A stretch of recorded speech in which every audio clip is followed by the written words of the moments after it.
So big welcome to everyone today. We have a very important topic today, particularly for assignment 3, which is talking about culture and cultural differences. And this is such an important topic because whatever class you teach, there's going to be students from different cultures in it.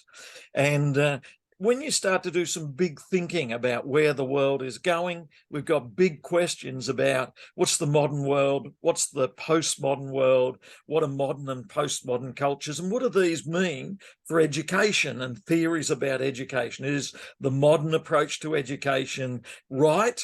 But what about the native people, First Nation people approaches? So some big topics to tackle today. So welcome, Daniel. Welcome, students. I'm looking forward to today's topic on critical thinking, cultural difference, and the challenges of equality, discrimination, and application when it comes to faith and education. When it comes to assignment 3, you might want to do a Google search on culture and education. You get some great insights. And in today's class, when it comes to issues of diversity, equality, and treating students from different cultures well, there's a lot of great material that you can look at. In the week 10 Moodle page, you'll see that there are some great resources. There's one there on the importance of challenging ideas of racism, and there's some other resources that you can look at there from the New South Wales Government and Department of Education. And then there's also a great TED Talk on cultural pedagogy, that is educational equality for our youth.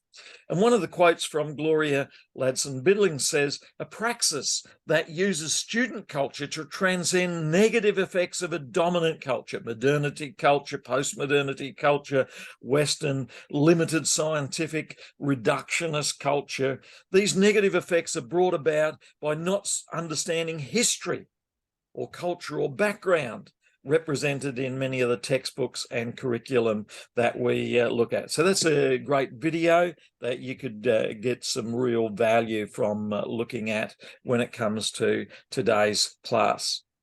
Let's begin with a Bible reading from 1 Corinthians 12. Just as the body is one and has many members, when we look at society, we see that there's people from many different cultures. And though many, we're one body in Christ. When you go to church, there's people from many different age groups, male and female, Jew and Greek, slave free. We're all one body. We drink of the one Spirit. We're born again by the one relationship with God through Jesus. And if one part of the body, the foot, would say, "I'm not the hand," or another would say, "I'm a lesser part of the body," or "I don't belong to the body," it wouldn't be less part of the body. And so each person from every different culture, we're one together in this body of humanity living together. So our prayer today, dear God, we come before you recognizing the diversity of our world and our responsibility as teachers to help students to understand, to appreciate the rich diversity of cultures. And we ask for your guidance and wisdom. And we pray that we might recognize and respect the unique backgrounds and experiences of our students and create a classroom environment that's welcoming and inclusive of all cultures. We ask that you'll help us to be good listeners, to seek to understand the perspectives and values of the different students from different cultures.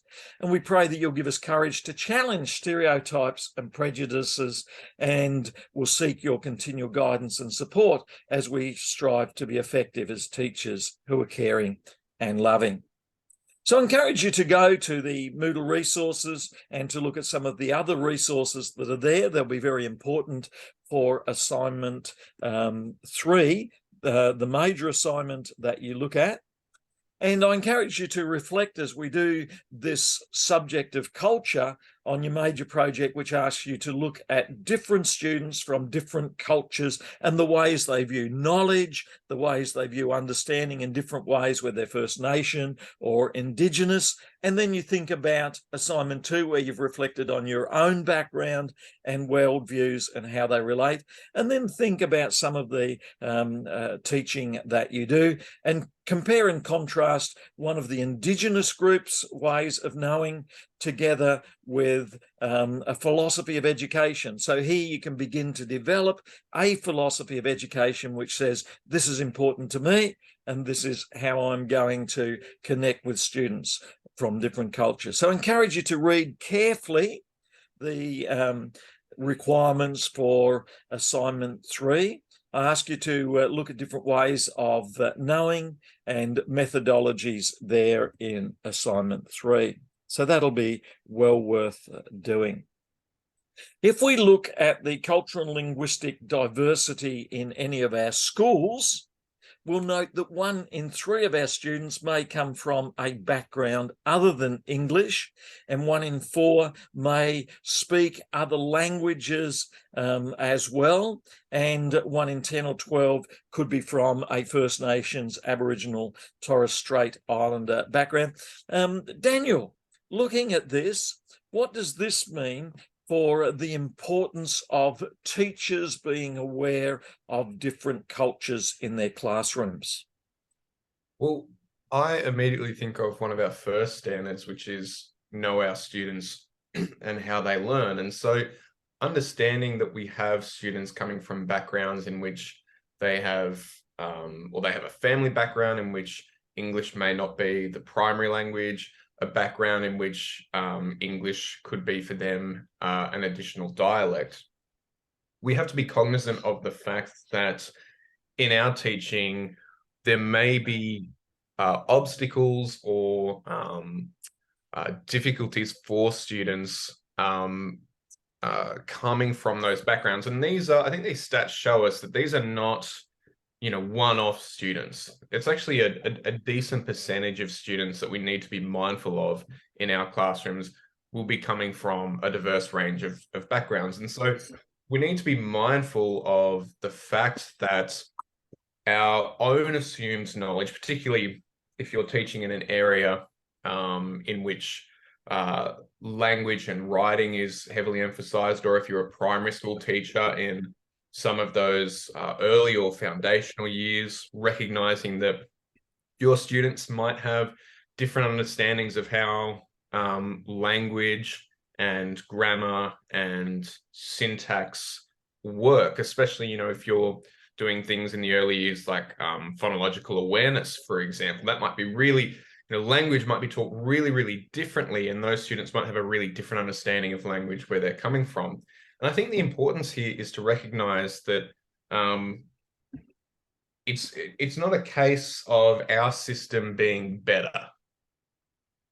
I think that's a trap to fall into, this idea that, well, they have come from a background other than English, but now we are going to teach them the way that we do it, which is brilliant. There's no guarantee that the way a particular topic or language or English is taught in New South Wales or whatever state you may be from, is necessarily better than the way those things might be taught where some of your students might be coming from, or in the cultures in which their families are coming from as well. So I think, first of all, that's very important to understand. It's to recognize that our way of teaching is just but one of many. And certainly I think for high school teachers, there's sometimes an opportunity there to draw a little bit out of those students who come from different backgrounds, maybe about their understandings, how they might have been taught, or how they might understand certain things as well.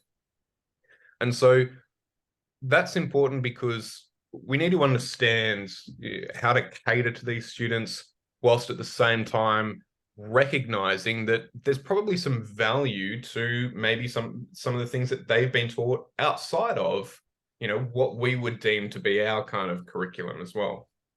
Yeah, that's so important to realize that our teacher culture, and if I'm a science teacher, I've got to focus on those areas. If I'm a sports teacher, there's a whole culture that goes with that. Talking to a sports teacher the other day, and his whole world is focused on the sport and physics. He carries a culture with him, and that puts some people offside and others onside. As a matter of fact, he has all of these great sporting heroes, and I thought out of any class of 25 students, you got probably 5 who got the physical build and the height who can fit in with those ideals.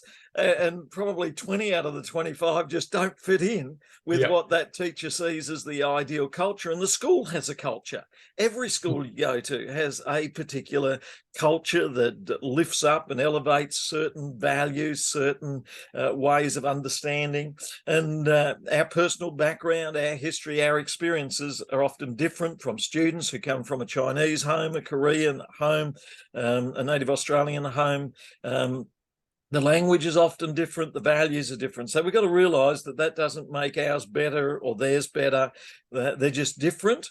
And so one of the things we're talking about today is the importance of recognizing these differences and the value of understanding the differences and the value of encouraging the students to recognize and understand all of these differences there. So cultural differences influence the ways people approach thinking and critical thinking as well. And so often we think that our way of science reductionism is more superior to a native way of seeing things, which is more holistic. But in reality, they're different. They're not one right or the other. For instance, some cultures have an emphasis on group harmony and avoiding conflict, whereas other cultures, they're willing to be more individualistic and have more direct communication and be more assertive. Both are valuable in their own way. And what we need to understand is that critical thinking can engage with both cultures. So these different approaches to cultures shouldn't affect critical thinking. That is, critical thinking should be able to be carried out in all of the different cultural backgrounds. An understanding of history can help us understand how we got to these places where different cultures exist. We need to remember that cultures are complex, they're diverse. Even within one culture, there can be huge differences. I was talking to some people just the last couple of days about Gen X and Gen Y. Even in our culture, we have these subcultures depending on which years you were born in, and millennial culture. And you could stop and think about that. Daniel, do you think there's many differences between Gen X, Gen Y, millennials? Highly self-focused, and there, have you come across this idea of differences within our culture depending on which year you were born in? Definitely. I'm reminded every time I have a conversation with someone via mobile phone that isn't a millennial or a Gen Yer, and they want to talk over the phone. And for me, I die inside, Sam, because I'm a texter. And I think that, I was talking to the director of undergraduate studies, Stephen Brinton, about this, and he was saying, for him, a phone call, you can say everything you need to say, everything is clear, it's live, and so everything he says about making a phone call makes perfect sense. Absolutely makes perfect sense. I have no counter argument as to why texting is better than a phone call, simply other than the fact that I prefer texting. Yeah. Whereas my grandmother still writes letters by Yeah, hand, right. Yeah. and mails them to us, and expects us to write letters back again by hand and mail them to them. Much slower than a text message, but it communicates something. And I tell my wife we should save these letters. They are a real treasure. Now, think about in the classroom, when you have a particular culture focused on science or your area of interest, and your students communicate and connect with that culture, and then someone comes from a different culture and doesn't feel connected with you. And you're always going to find out of a class of 25 or so that there's half the class are really connecting with you because they're on board with your personality. So each personality has a particular cultural approach. Some are extroverts, some are introverted, and there'll be some who don't communicate. So students, I encourage you to reflect on some of the ways your use of language, your values, the topics that you're interested in make some students, and you might want to pause and write this down, feel more included and others feel more excluded. and to think about what are the dominant cultures in your classroom or in your school or in your family at home. What are the cultures that are more outdoor, creative, academic? What are more junior school cultures and senior school cultures? You go from one end of the school to the other, different cultures, different classrooms, different cultures, different students, different cultures. And you speak to different children, open their lunch boxes, watch what they eat, and you see there's diversities of foods, diversities of talking, behavior. When you enter a workplace, a church, an organization, a school, or a classroom, you often feel the difference in the furniture, in the presentation. Sometimes these are called artifacts of culture. The clothing that's worn, the hairstyles. You might feel a different emotional intensity wherever you go. So there are cultural forces at work in our classrooms, and we can think about some of these and think about what can we do to create a healthy classroom culture, or what can we do to create an inclusive classroom culture. There are cultures of time. That is, some people, there's a German approach to time, which is down to microseconds, everything's run. And then there are South Pacific approaches to time, which is sort of any time during the day, and then there are different opportunities that you give to students. And so one culture might say you've got to elevate the elite, and other cultures be more inclusive, and we would say that that's important. There are different expectations that you might have, different routines that you might have that can be cultural, different ways you interact. And as you would have seen on the video for this week's Moodle, some cultures will hug and kiss, and that when they greet one another. Other cultures, you don't do that. And so, Daniel, what are your thoughts about making an inclusive classroom culture? How can you go about making an inclusive classroom culture in which all the students from these different backgrounds feel accepted? Yeah, I think there's two ways to do it. I think the first way is in pedagogy, in which I think you need to be mindful of making sure that every student is given an opportunity to participate, that you encourage students to share their thoughts and their opinions. And this goes back to what we talked about earlier in the unit in terms of creating a safe environment for that. And I think on that pedagogy level as well, I think being mindful of teaching strategies outside our own Western understanding of pedagogy can be really helpful as well. So one particular activity that I've seen used really effectively is what's called a yarning circle, which is an activity derived from Indigenous Australian culture, in which everyone enters into a circle and normally sitting down, and there will be a very informal sharing of thoughts and opinions on a particular topic. And I think this is particularly effective because it relates back to that idea of safety, of comfort. Students don't have to feel like they have to share something, necessarily, that's really well spoken or really well said. But the importance of the symbol of the circle is something that I've actually been reading about this week in terms of Native American culture as well, because it's this idea of equality. So I can tell you that in Cherokee culture, the circle is particularly important for symbolizing that equality.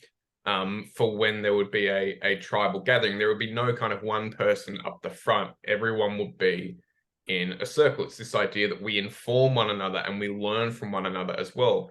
So I think being mindful of techniques outside our own Western understanding is really helpful and can be really good in that regard, because I think it's fair to say that in Western society, we've certainly had this, we've evolved from that method of direct instruction, certainly, but we've had this kind of focus on the teacher being the center of attention. And I think the other way that we can think about doing that is understanding content in the curriculum that might be might pose a challenge or might be difficult to students of different backgrounds. You know, if you're looking at a particular topic in history, for example, and you know that you have students of a particular cultural background that history might be particularly relevant to, understanding how to navigate that safely. A big point as well would be that if you have Indigenous students, to not show images or videos of deceased Indigenous Australians. So I think there's the two sides of this. There's the pedagogy, which is what I think we mainly talk about and focus on for good reason. But then we also have to be aware of what elements of our own curriculum might pose some challenges for students from different backgrounds, and even challenges for students from your typical, or you're from an Anglo-Saxon background, in terms of maybe not understanding the cultural ramifications of something as well. So I think there's the two sides there, curriculum and pedagogy. Yeah, excellent. One of the things, of course, we see is that there are ways to study the different cultures. You can see that there's the abled and the disabled. There's racial and ethnic difference. There's age difference. There's gender difference, religious difference, socioeconomic and sexual orientation. And so in dress, in speaking, in values, in the assumptions that are made, there are a huge number of differences. Differences in language, differences in traditions, skills, tools, arts, and everyone is valuable from every one of these different backgrounds. And so one of the things that we're wanting to encourage in our classrooms is inclusive cultures. So know who you've got there, listen to the different students, give a safe space, value what they say, and understand these differences. And in assignment 3 preparation, we encourage students to think about these cultural differences that can be present, and then you've got to choose 2 that you focus on, of which one must be an Australian culture and a particular tribal group. So there's no view from nowhere. All positions come from a particular background, and it's important to understand this is a historical background. That is our Western European background that dominates in Australia is a particular historical development over 500 years, 1,000 years, 2,000 years. Economic background is also related to the historical background and social background as well. So it's important to understand these cultural forces that are shaping our classroom, that include history, include society, include economics, but also language, thinking about time, expectations, interactions, opportunities, the environment, the routines, and what we do as teachers to model a particular culture. So it's important to speak about the culture that we come from, and then to also recognize that there are other cultures that come from different backgrounds as well.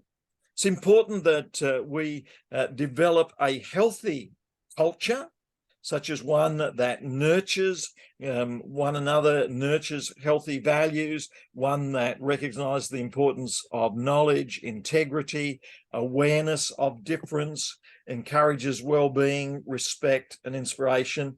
And you will have your own classroom culture and its values that you might want to put a value up each week. Your school will have a culture and values that you see as inclusive and valuable. You want to encourage that. And our nation has healthy values, and every nation has healthy values, and every nation has weak values. We spoke about science a few weeks back. Science is very valuable because it's a culture of detail, of verification, but it's also a culture of reductionism and materialism. And so there's unhealthy aspects of that scientific approach as well. So the word culture is that which is cultivated, that which grows up amongst us. So it comes from the Latin word colere, which means to till the ground, to cultivate, to grow. And so in our classrooms and in our lives, we can culture various cultures. We can culture a healthy culture or a less healthy culture. And you can cultivate a high culture where we all value ballet and classical music, or you can culture a fun culture, or you can culture various cultures in various ways. And just as a farmer wants to cultivate a healthy garden with different things in it, we want to cultivate healthy values and healthy ways of looking at things and doing things in our schools and classrooms.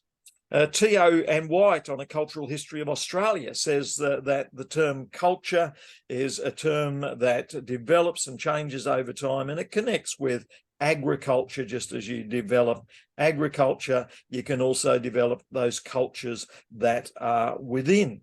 So cultures of thinking are a particular culture that encourages ways of thinking clearly, accurately, communicating well. And so that's what we want to promote in our classroom, a culture that's fair and relational, but a culture that also values thinking. In the Western tradition, we value education of a particular form. And then in the Christian Western tradition, we value education that includes a holistic understanding of the whole person.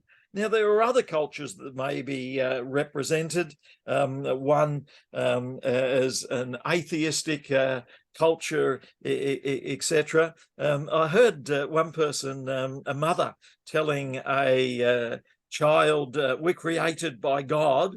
And then the child went and spoke to the father. And he said, no, we're descended from apes. And then he went back and said to the mother, Dad told me we're descended from apes. And she said, that's his side of the family, my side of the family.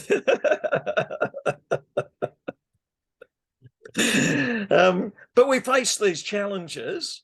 And in reality, I think we have to be careful not to put down one or the other. We have to recognize there are different views, and perhaps there's a whole we don't have time to. I was going to ask Daniel, what's the answer? I won't put you on the spot, but you can debate that further. And we have to realize we shouldn't put down different views. If you've got an atheist student or a Christian student, I think you get a secular class that's only got one or two Christians in, you got to be careful they don't get put down. If you've got a Christian class and one or two secularists or atheists, you've got to be careful you don't put them down. So we've got to realize we need to be inclusive. What are the cultural forces that are shaping culture in our classroom? There is the modeling of you as a leader. There is the way you're working through with time. And we're saying that it's very important in a classroom that you have clarity of expectations. This is what's needed. And then you have clarity of what's going to happen if a child misbehaves. And so there's a culture of behavior. And I heard one person in the last day or so said, if a child misbehaves, straight home to the parent or whatever because they've misbehaved, or they go to a party and the child misbehaves, the parent just goes and grabs them by the arm. You've misbehaved. We're leaving the party now. To me, I think that's a pretty savage culture. I think a better culture would be, you misbehave, you have 5 minutes time out, and then you talk through, are you ready to come back in? And so I think that's a healthier culture from my perspective. So we have cultures of opportunity. That is, do you put your hand up to get an opportunity to speak? We have cultures of routine and structure. And so you need all of these cultures set up in your classroom as to what's accepted behavior and what's not accepted. The culture you establish will be the culture that is going to bring you the rewards and benefits, or is going to create difficulties for you. So establish a clear, effective culture in your classroom. Often, Genevieve Gay says we're not fully prepared for the diversity of cultures. And so we need to prepare for culturally diverse settings, and we've got to respond in healthy ways. So you could look that article up if you want, together with articles. So culture encompasses these many things, such as language and that. What are some of the things included in culture, Daniel, that we have to be aware of in a classroom, such as those that we've listed here? Yeah, I think, you know, in looking at the things we've talked about, thinking about, values and traditions and ways of communicating, I think the important thing to recognize is that those are realistically, they're very broad terms, right? So if we think of, for example, ways of communicating, we talked about the significance of the circle before.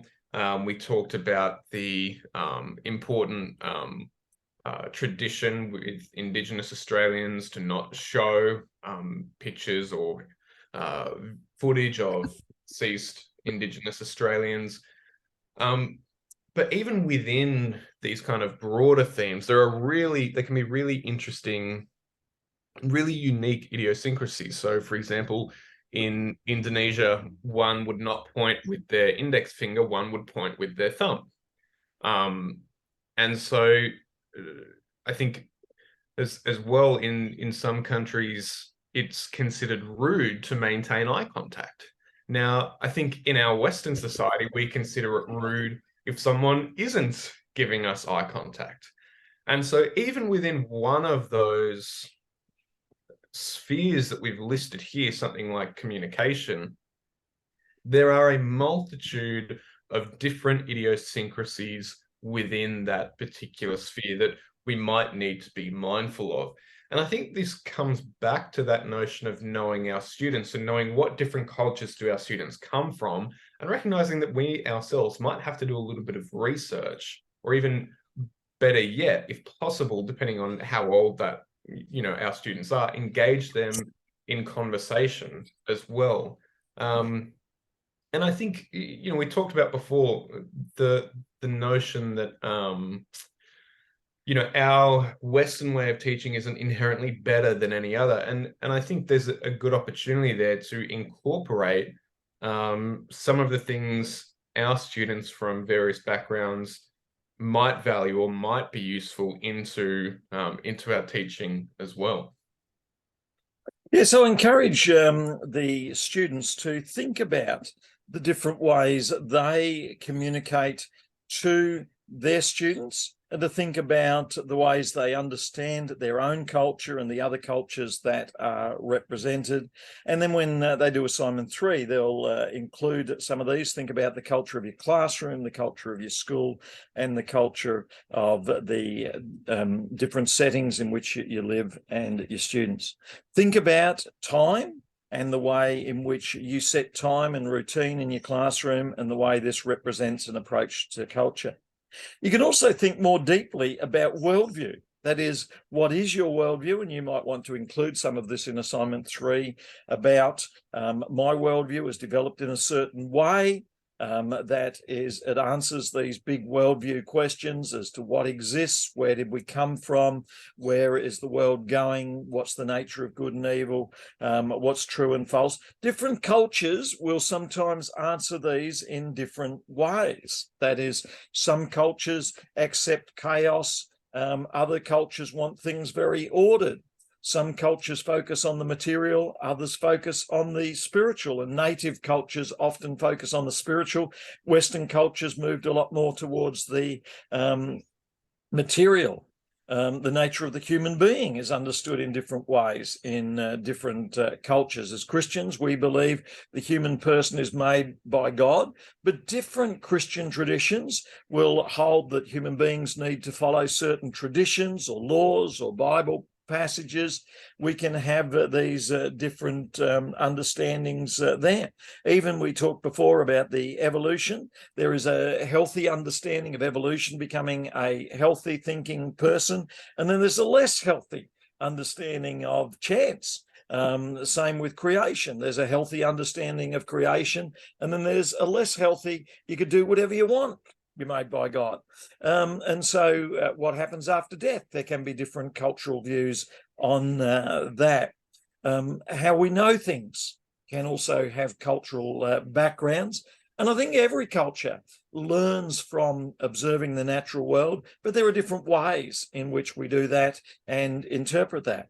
Interpretation of right and wrong can also have cultural differences, and people find coming from overseas into Australian society, they may be shocked by the things that we accept in culture. And even at the moment, we're challenging ideas on gambling and what we can drink or not, or what we can smoke or not. There's all of these questions that can vary from one cultural tradition to another, and we have to be aware of these differences. And the one thing we're wanting to do is not to push so hard, this is right, this is wrong, but rather to push the importance of reflecting, understanding, of compassion for one another, listening to one another. These are educational values that we are wanting to promote, rather than a single value of this is the authoritarian way of doing things.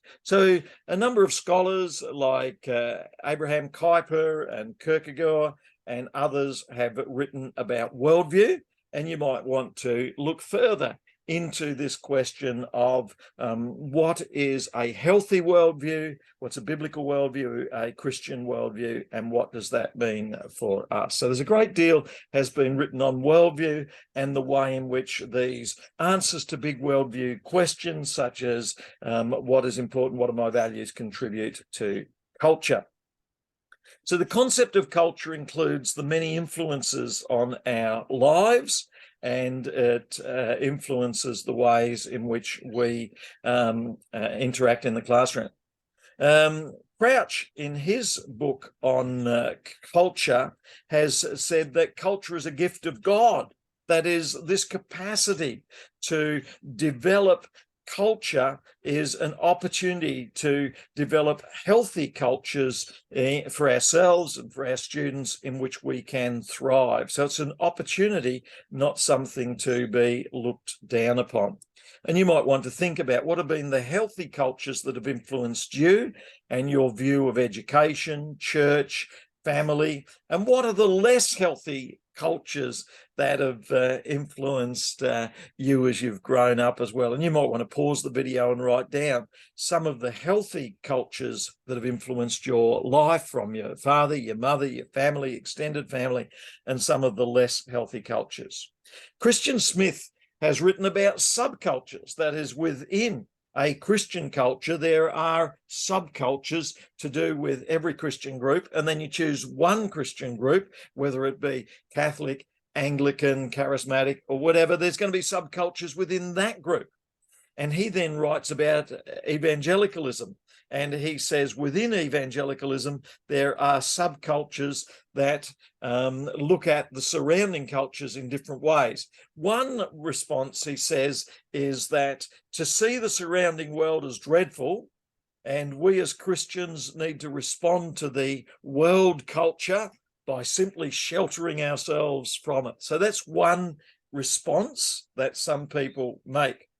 Another one is that we need to express our discontent. And so you may at times look for ways that you can say our Christian culture is different, but we are going to say this is the difference and this is what we value. Another one is strictness, which says that we are going to have strict culture, and we're going to set down what our strictness is. The other is saying, hang on, we're competing in an open market, and we've got to promote our culture as the best culture that's out there. So Smith says, because our culture of the group you're a part of may differ from other cultures that are out there in the bigger world, and there's more than one of those. There's a number of cultures that are out there, and every suburb of your city has got different cultures, and you may enjoy living in some suburbs because they've got cultures you identify with. But how do these cultures relate to one another? And we'd say in schools and education, we want a healthy relationship of dialogue that is going to work with one another and work through these different cultures, not only in the school, but at times when we think about how can we make a difference out there when people hold different values to us, we want to think about those. Daniel, how do we, in our school, if we hold to a certain set of values, respond to the different suburbs in our city where they are promoting very different sets of values? And then after school, we meet 4 or 5 students from a different suburb, and they've got different values. How do we respond to cultural differences, Daniel? I think the first thing that comes to mind for me is the need for humility. I think the best way to go in to such differences is to go in to learn rather than to teach, or rather than to dictate our particular worldview. Because I think what, we often talk about in Christian circles, the notion of iron sharpening iron. And that metaphor works equally as well in terms of broader culture and society. I think there are things that we as Christians can probably learn from non-Christians. There are things that we, as you and I, Sam, presumably as white Anglo-Saxons, can probably learn from different cultures and Australians of different and diverse backgrounds as well. So I think, first of all, there needs to be an understanding of humility and understanding of going in to learn rather than teach. And I think what that does is that it sets up an important dynamic that helps us work with and operate with people from a variety of contexts, because I think it sends a clear message that we're there to work with rather than dictate to. And, in thinking about, say, for example, different culture groups that might exist in some of the suburbs surrounding our school, I think it's fair to say that, everyone there has a common goal. Everyone would like to see the students of that particular school succeed. So how do we do that? And the reality is that the people in those surrounding suburbs, chances are going to be the parents of the students who go to the school. So what is it that the parents know about, about their own children? They're going to know a lot more than we will about, how they operate at home, what works best for them, how they can be supported. So I think that understanding of working together, of iron sharpening iron, is particularly important, because everyone wants the same thing for the most part when it comes to education. Everyone wants students to succeed. So how do we work together to do that, rather than going to our community or going to the parents of our students and saying, this is how we're doing it? Now, one of the real challenges to that, Daniel, is that there are some cultures out there that do not value education. And then the students come along, and 25 students, we've got 20 from a culture that values education, and we've got 5 students in our class from cultures that do not value education. Yeah. And interesting. I encourage students to reflect on, how do you work with the cultures that don't value education? Thinking for myself, I was thinking I need to spend some time with those students during the break after school and talking through, what are the values that you value? So you value sport, you value trades, you value a motor car, and I need to convince them that maths and English and history and sociology will all help you understand a motor car and sport and things like that. Do you have thoughts, Daniel, on how you work with the cultures that don't value education? Yeah, that was the main, in truth, that was probably the main culture I had to work with. And so I think you've nailed it, Sam, in the extent to which that notion of success comes into play. Because I think as teachers, we're prone oftentimes to think education equals success. And that's certainly true for a lot of things, not all things, but I think education is a great equalizer. And so I think the key there is figuring out, okay, what does this student, what do their family value? What is the student's particular goals in life, and where do they want to go? And how can I, as a teacher, how can we as a school help them do that? You know, it might be something, for example, of understanding that, you know, we're gearing these students for success in life, not necessarily success in an exam.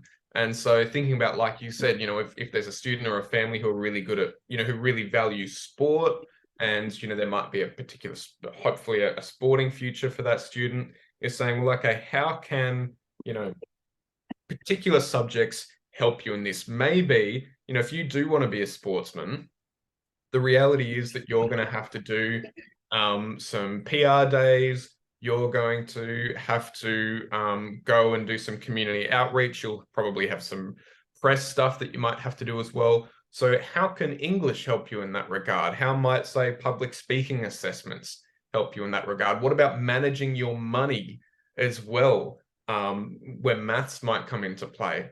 If there's someone who wants to be a mechanic, for example, how might maths come into play there, in terms of the maths involved of being a mechanic, for example? How might English come into play? Maybe it's in your ability to advertise, your ability to communicate the complex problems that you've found in your profession to your customers. Is it something to do with how you type out, something as simple as typing out the invoices as well? So I think relating education to their idea of what, or to their goals and how they want to be successful, is really, really important. And so, you know, like I said, for the most part, we all want the same thing. We all want the students to be successful. But what is successful to us is going to look different a lot of the time to what parents might think success is. So how can we say, all right, these are your goals. How can we as teachers help you and help your parents as well on this path to your future and to your success?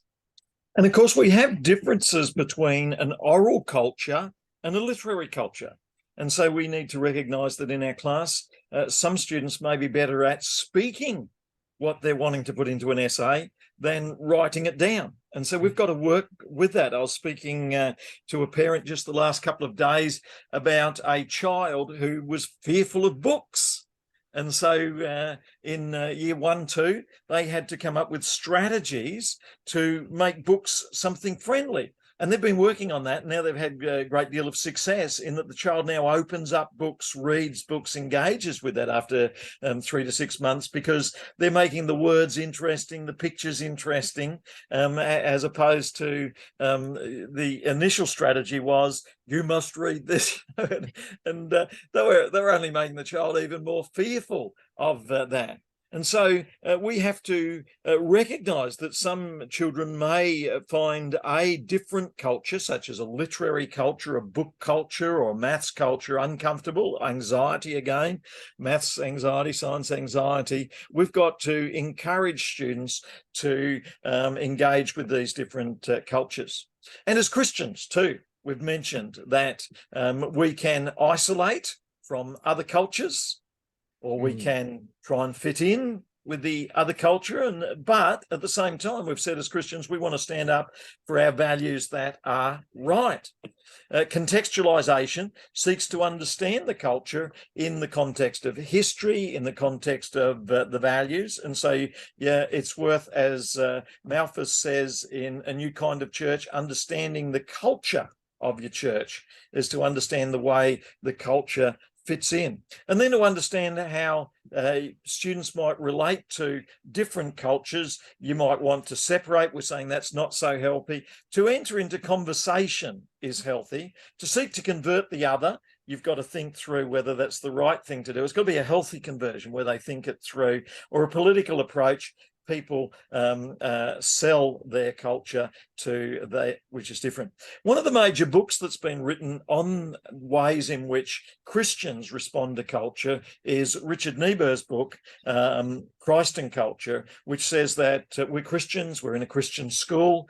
We need to realise sometimes we can be in opposition, separate to the culture that's out there. And some people like Tolstoy or Menno Simmons, John Nelson Darby and others, they said, yeah, this is a battle that we're taking place in. So it's us versus them. But I don't know that that's the healthiest approach necessarily. The Christ of culture says that God is at work in both cultures. That is, the culture in the other suburbs, our culture. We need to understand what's God doing. Just because they like sport doesn't make them non-Christian, etc. And so the Christ of culture says that God is working in different ways in different societies, in different parts of our city. So that's the Christ of culture approach. And then Richard Niebuhr says that Christ above culture says that God has given us this higher vision of where we could be. The great danger of that is, of course, as Daniel would say, being an English teacher is the great higher vision, and I would say being a science teacher is the great higher vision. So unfortunately, our cultures influence what we see as the great revelation of God. And so we have to be sensitive. And the Christ above culture has to recognize that it's a big holistic vision God is calling us to. The Christ of culture in paradox says that even though we're moving to a better world, we are humans who carry failings and weaknesses as well. And I think there's a healthiness in understanding human failing and weakness as we go forward. And then Christ as the transformer of culture is what Niebuhr is pushing for as the best approach, is that always will be a bit weaker, but Christ is transforming every culture to be better. And part of that growing to be better is to realize that there are differences between us and them, and they've got good things, we've got not so good things, and we need to work towards those. And so the Christ, the transformer of culture, is the ideal model that Richard Niebuhr is writing about. So I encourage you to read more about that as well. So we do have these different cultures. One of the big differences in culture is the difference between the individualist culture and the community culture. And Hofstadter, in his cultural dimensions, says that Eastern cultures, such as Asian cultures, are often more collectivist, and they listen to the tradition of their grandparents and parents, whereas over 300 to 500 to 1,000 years, the West has developed an individualist culture, and part of it comes out of this notion that Martin Luther said that in 1500 individuals need to take responsibility for their own lives and not just follow where the church is going. And then in the Counter-Reformation, in the Catholic tradition, we need to also have our own individual spirituality and not just go with the group. And so there's certain tension there that was followed by the Enlightenment and this emphasis on individuals taking responsibility for your own light. And so we see the Enlightenment as part of this historical tradition over 500 years that leads the West to be more individualist. We've moved from power distance, where we had kings and queens, to where we have the French Revolution and American Revolution, where we now have small power distance. Everyone in America can become president of the US of A. It's going to be pretty crowded there if they all become president, but nonetheless, the idea of lower power distance is that the kings and queens are no longer have the power, and that's taken place over 500,000 years. Perhaps there's more femininity in the Asian cultures, and the West, we claim to have become gender inclusive, but maybe we are a bit masculine. You watch any parliamentary debate and there's a certain rugby union image that you get there. Uncertainty avoidance in Asian countries, they accept uncertainty. Here we've got to have it worked out. We know everything. short-term orientation, long-term orientation, and then restraint, indulgence. So in Asian countries, you don't get totally drunk with alcohol and lie in the middle of the street. Western nations, that's your individual right to do that, to ride bikes without helmets, to smoke, and whatever you wish. So there are cultural dimensions that relate to power, relate to uncertainty avoidance, relate to humane orientation, collectivism versus individualism, being aggressive. There are cultural dimensions, gender equality, orientation towards the future, performance. So we could ask questions about these cultural differences, and I encourage students, if you want to think about which of those that you find healthy or less healthy, I encourage you to think about those. There's quite a bit that you could discuss there. The other thing we note as well is that organisations have cultures. And so some organisations are a lot more top-down, led, strong leader culture. Other organisations are everyone participates. And you find that organisations will sometimes cycle between one and the other. And there's lots of other organisational cultures that every organisation has. So how did we get to this point we're at?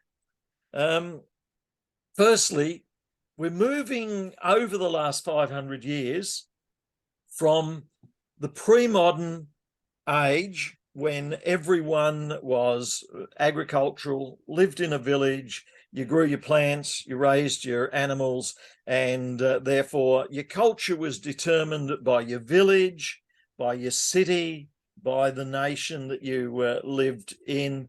And so there was an accepted hierarchy and tradition and roles and accepted religion of the village, and people didn't travel so much. So that's called traditional culture.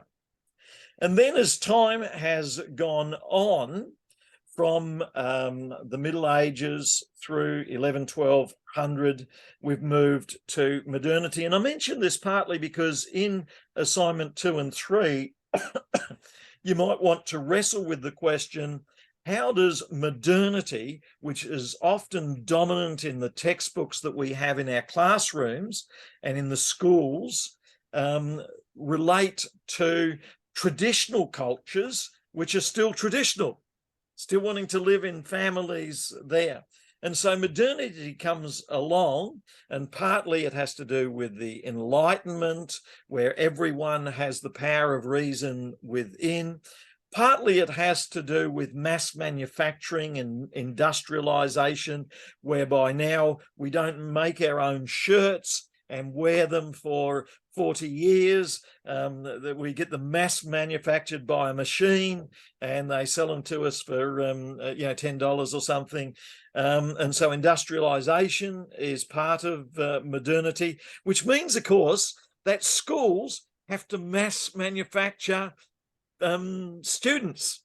And so in 1870 in Australia, instead of taking your time to go to school, the government said everyone had to go to primary school from year 6 to from age 6 to age 12, year 1 to year 6. It was compulsory from 1870 because we needed everyone to go to the cities and become part of the industrialized society. So we live in this world, and this raises certain questions about education that's oriented towards the modern world.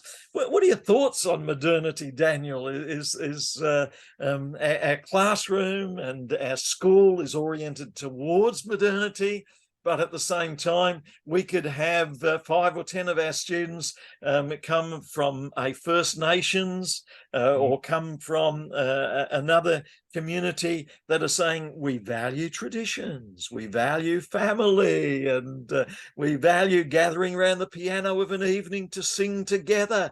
We value board games, and we lock away the screens.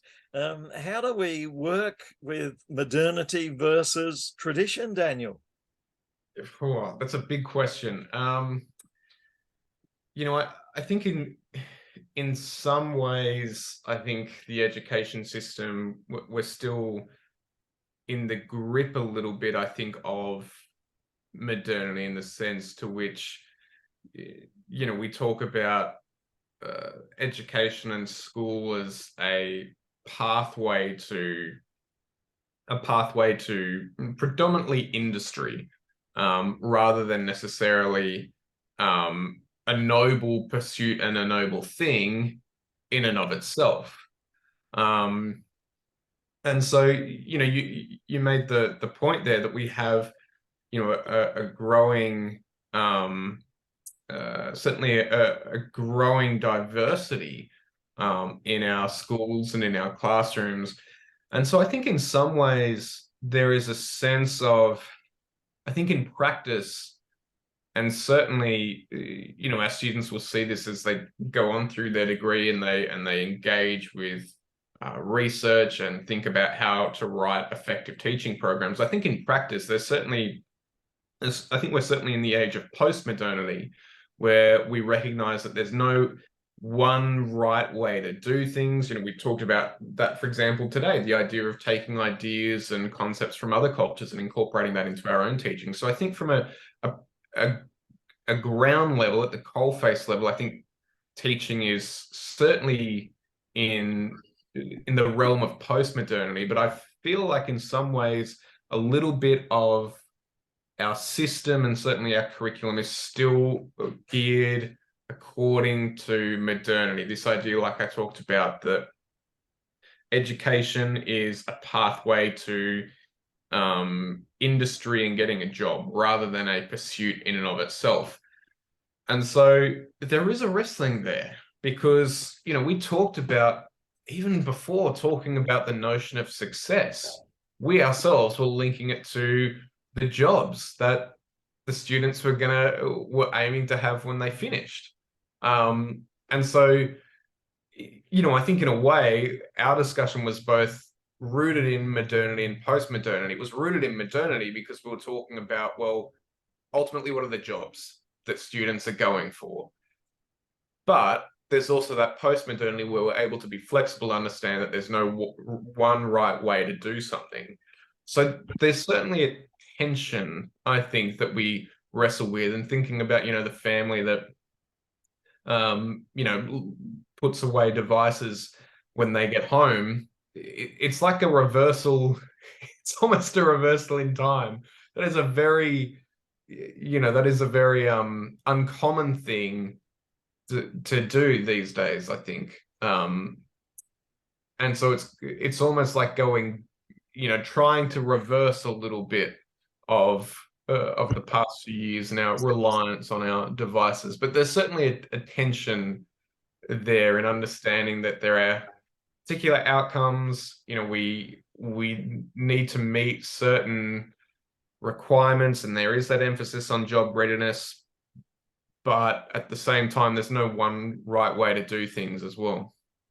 And I encourage students just to perhaps pause the video to think about what is their response to the pressures of modernity on their classroom, on their school, on their life. And so modernity is pressurizing us to educate towards a job, towards English and maths, towards an industrialized society where you can contribute to the gross domestic product of the nation, and we can send as many women out to work as we can, and have as many childcare centres as we can so that the women can work longer. All of that's part of the modern world working towards a materialist, flourishing economy, whereas others in the postmodern world would respond and say, I have activities outside of work life. I've got my fitness, I've got my interest, I've got my music, art, drama.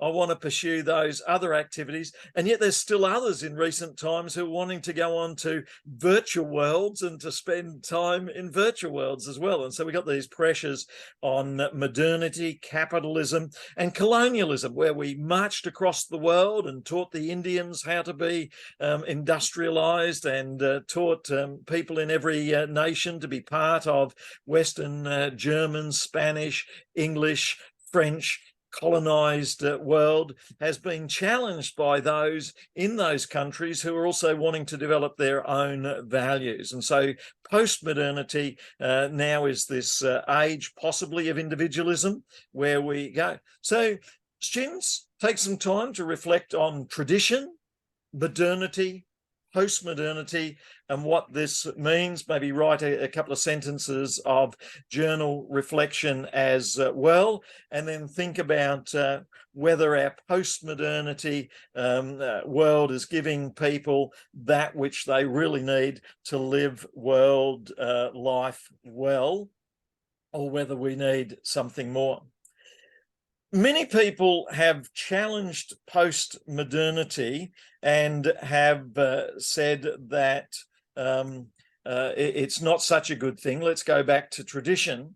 However, one interesting voice from a scholar who said individual responsibility is a good thing is Dietrich Bonhoeffer.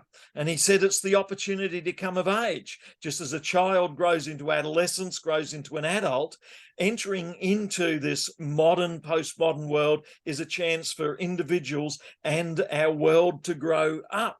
In the ancient world, the people felt controlled by fate. That is, the Roman emperor decided what would happen. The weather decided what would happen. In the medieval world, you had a feeling of control because you go to church and you get a sense of worship. But then in the modern world, now you got the freedom to have a motor car, a phone. You can do things with finance, make your own decisions. Even the great gardens of Europe, where we control the natural world. We make whatever garden we want that represents the world. And so you make decisions even about your gardens or so on. So for Bonhoeffer, part of the coming of age of our world was this realization that the autonomy and the decisions and the individual responsibility is a great opportunity. In the ABC Religion and Ethics program, they spoke there, Karl Barth and Bonhoeffer, responding to the challenge of modernity, in that some believe that it's progress. That is, having a car is progress. Others believe, in the Amish community in Philadelphia, they ban cars. You can't have them. You've got to go on a push bike or a horse. And so they've got the opposite view. Tradition is important. Think about it, students. Which do you think is the better?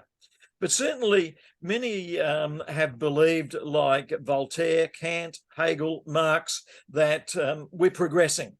And Kant was so optimistic, he said, it brings independence of mind. You can think for yourself, develop your own values and morals, and then you got to live with the bed that you make is the one that you sleep in. And they tend to critique the past and say past tends to control us, kings and queens and others can control us. However, others, like Kant's friend Johann Georg Hamann, have insisted that people don't live as individuals. You're always going to be part of a community. So the big choice is which communities you're a part of, and are they healthy? Do they hold healthy cultures, values, and worldviews? So we're going to live in communities. We have to make decisions about that.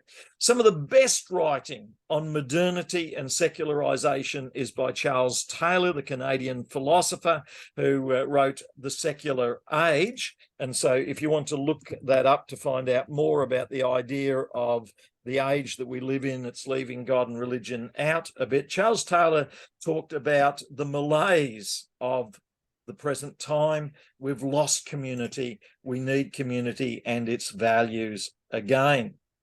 So Dietrich Bonhoeffer, Karl Barth and others have said that there's opportunity in the modern time, but there are also certain dangers. And Daniel and I talked about before, the inevitability of progress is that it's not inevitable. And the inevitability of progress in your own life as a student or a teacher is that it's not inevitable. You make decisions about values. And so those decisions are going to shape your life.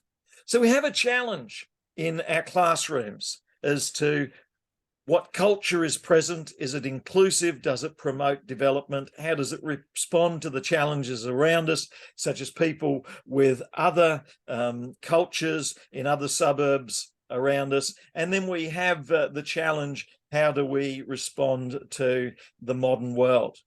When the Dutch settlers arrived in New York. Then they established a treaty. And one of the things that they put in the treaty was this two beaded rose, which said you need some of the tradition of the past and you need some of the new ideas that are brought in.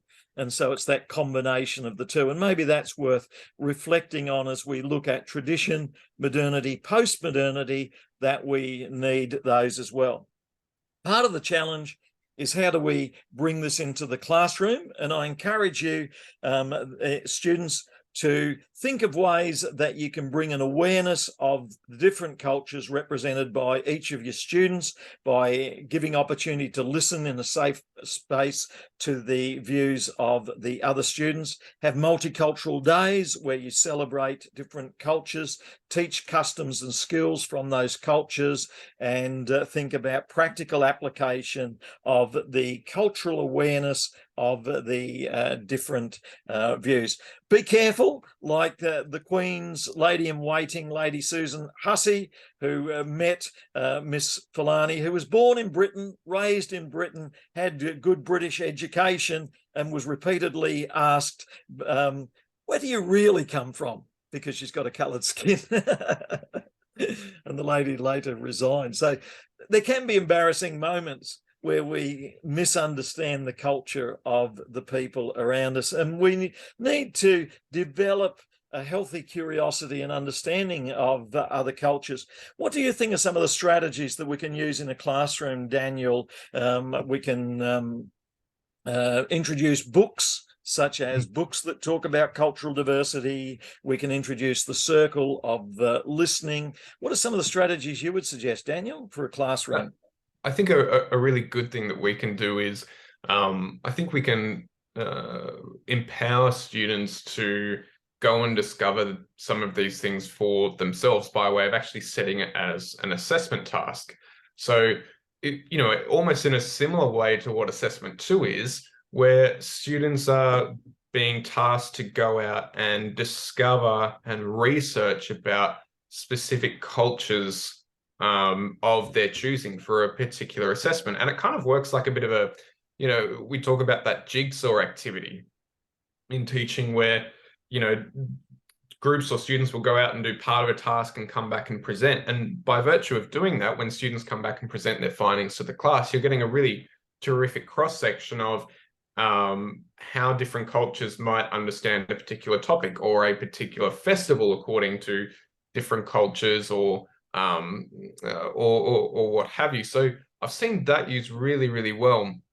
But I think looking at the curriculum and seeing, like you've put here, Sam, in that second bullet point, thinking about are there ways that I can, in this particular topic, maybe you're looking at festivals, for example, or celebrations, are there things that I can work in here that will incorporate a variety of different cultures and worldviews to give my students an understanding that, how we might do it in, this suburb of Sydney or this suburb of Brisbane is just one way that people might, understand this topic or view this particular topic. So I think having a mind for the syllabus is really important to say, okay, what other examples can I provide?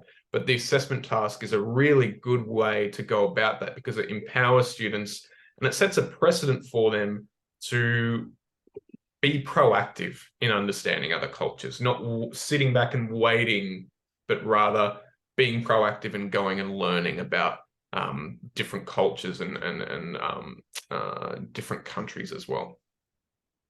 And so we can bring examples in all the topics that we teach of different cultures. When we teach maths and science, we can think about how that's done in different nations and different cultures. That's so valuable as well. So the most powerful role model in sensitivity to different cultures is you as teacher. And so in assignment 2 and assignment 3, we're asking you to reflect on your background, what's your culture, and to value your culture and the good aspects of your culture, and to recognize the limitations of the weaker aspects of your culture. And also in assignment 3, to develop a sensitivity to at least 2 other cultures. And these can be specific national cultures, but you can also engage with bigger questions such as modernity versus tradition and other ways we can see those cultures. So thank you each one for the opportunity to examine culture today in this discussion, and I look forward to reading your assignments where you'll be able to write about these as well. Thank you.